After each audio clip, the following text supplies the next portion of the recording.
To discover what it means to be an American, sometimes you have to get out on the road. That's where you'll find Fort Bragg Communities of Cumberland County, North Carolina, a place that since the 18th century has lived and died for everything it means to be an American. We've collected all those important moments and mapped every historical site and point of interest along the way. We call it the Spirit of America Trails. Here's one of our 11 trails, the Gaelic Beginnings Trail, the Spirit of Opportunity. The first settlers of Cumberland County came from Scotland. These Highland Scots were determined to start a new way of life, apart from the oppression they left behind. Our first stop, the Museum of the Cape Fear Historical Complex.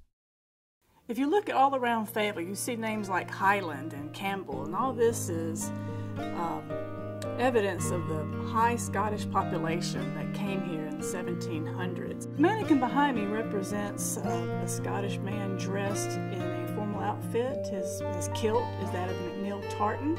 Above the exhibit you might notice the red tartan, and that's Stuart tartan. So each clan was identified by a tartan according to their last name, but after the Battle of Culloden their tartans were outlawed. That was one of the reasons many of them moved here to the Fayetteville-Cumberland County area, or in the Sandhills region even, was because they got away from some of the oppression they were experiencing in their own country. The next site on the Gaelic Beginnings Trail, Sardis Presbyterian Church. Reverend Calvin McIver was the originating preacher who founded this church, and he was from Scotland, and he spoke Gaelic, and there was a large number of people in this area that's all they spoke was Gaelic, so he preached in Gaelic to them and the Scottish community here in Linden, and when the church was first organized in 1860. Our next point of interest, the Flora MacDonald Historical Marker.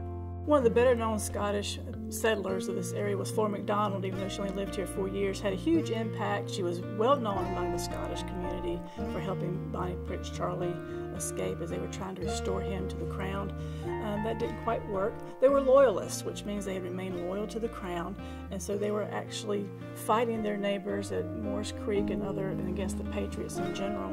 Her husband, Alan MacDonald, also was at the Battle of Morris Creek Bridge, as well as her son and son-in-law.